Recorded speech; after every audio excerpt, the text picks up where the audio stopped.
Have you ever wondered if nature is always fair to its creatures? It's a question that might have crossed your mind as you marvel at the beauty and complexity of the animal kingdom. Nature, in all its grandeur, appears to maintain a delicate balance. However, when you look closer, you'll find that not all animals are created equal. Some animals seem to get the short end of the stick, and it's not because of human interference or habitat loss. No, it's nature itself that seems to be playing favorites.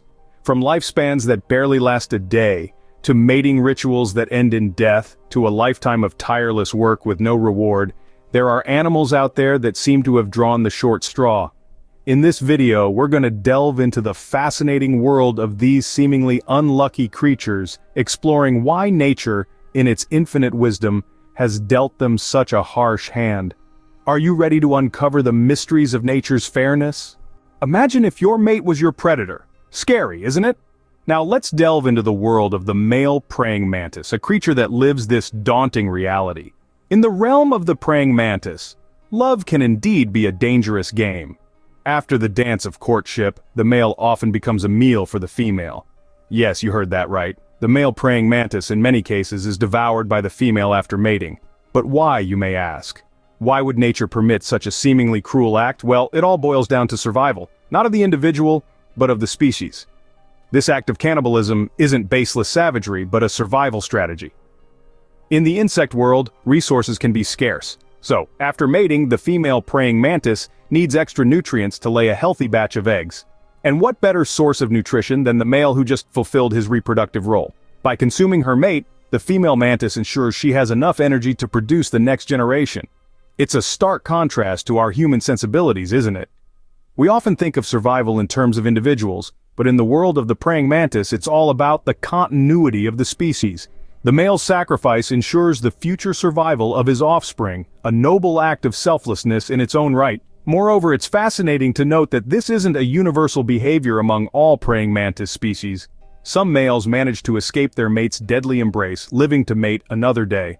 This variation depends on factors such as the female's hunger level and the availability of other food sources. So the next time you see a praying mantis, remember the intricate dance of survival that occurs within their world.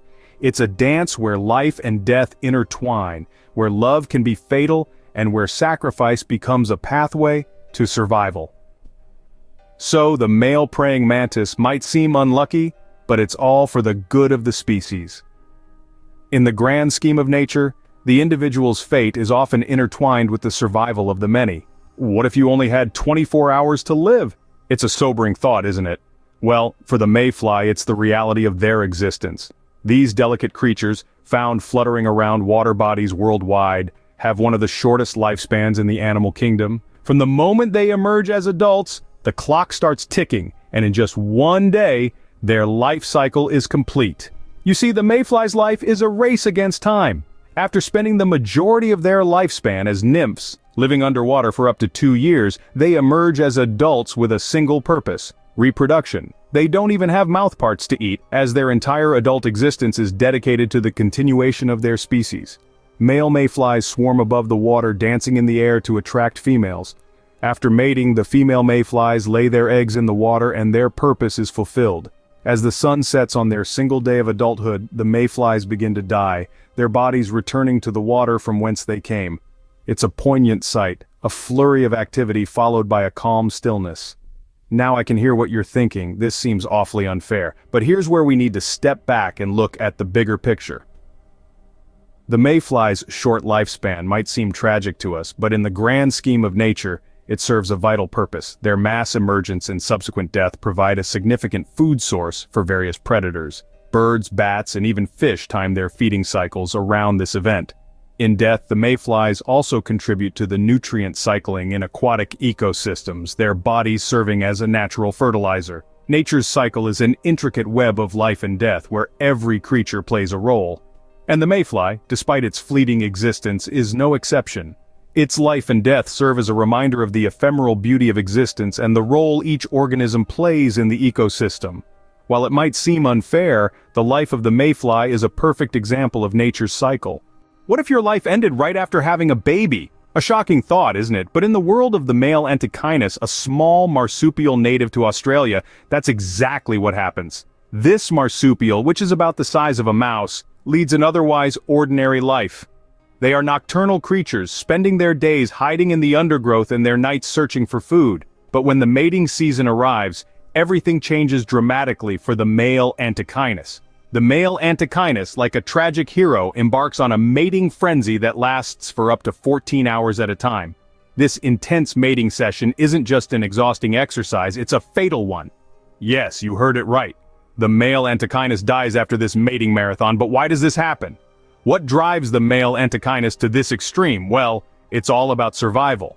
Not for the individual, but for the species. You see, in the harsh Australian environment, resources like food and shelter are scarce. By expending all their energy in one massive mating effort, the males ensure that their genes are passed on to the next generation. The sudden and drastic increase in stress hormones, especially cortisol during this period, causes their immune system to collapse. This leaves them susceptible to various infections and diseases, ultimately leading to their demise. Interestingly, this strategy also works to the benefit of the female Antechinus. With the males dying off after mating, there is less competition for resources, making it easier for the females to raise their offspring. In this way, the male Antechinus's tragic death serves a grander purpose. It is a sacrifice for the continuity of their species, a testament to the harsh realities of survival in the wild. So next time you're enjoying a peaceful night, spare a thought for the male Antechinus, caught in their frantic mating frenzy, racing against time and fighting for the survival of their lineage. The male Antechinus, a tragic hero in the story of nature's survival. What if you worked yourself to death? This is not a rhetorical question for the worker bee, it's their reality. These diligent insects have a life that is, in essence, one continuous work shift until their very last breath. Born into a world of purpose, every worker bee starts life in the bustling heart of the hive.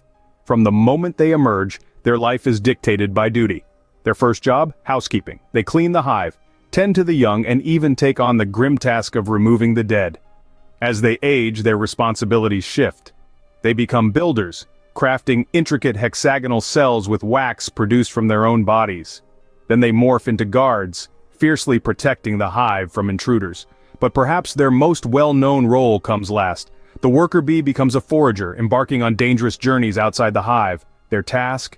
To gather nectar and pollen, the lifeblood of their community. They venture out, facing predators, harsh weather, and the risk of getting lost, all for the survival of their hive. But why this relentless toil? The answer lies in their biology. Worker bees are all female, but they're not like other insects. They can't reproduce. Their purpose is not to pass on their own genes, but to ensure the survival of the hive, and more specifically, their queen. The queen, the mother of all bees in the hive, is their genetic link to the future. By serving the queen in the hive, the worker bees ensure their genes carry on, even if indirectly. Here's the kicker: these tireless workers literally work themselves to death. Their lifespan? A mere 6 weeks during foraging season. Their wings fray, their bodies wear out, and they die, often alone and far from their hive. So, the worker bee might seem unfortunate, but it plays a crucial role in nature's grand scheme. Their sacrifice is not in vain. It's a testament to the power of community, of duty, and of the extraordinary ways nature ensures survival. It might seem cruel, but is nature really being unfair? As we've journeyed together through the lives of various creatures, we've uncovered some harsh realities. From the short-lived mayfly to the male praying mantis's unfortunate end, nature's rules can seem quite brutal.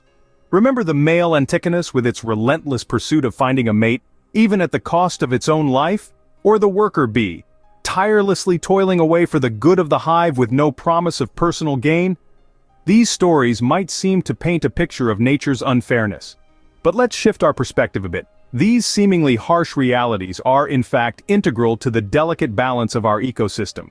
Each creature, with its unique struggles and life cycle, contributes to the overall harmony of nature. So perhaps it's not about fairness, but balance. Indeed, nature has its own way of balancing things, even if it may seem unfair to some.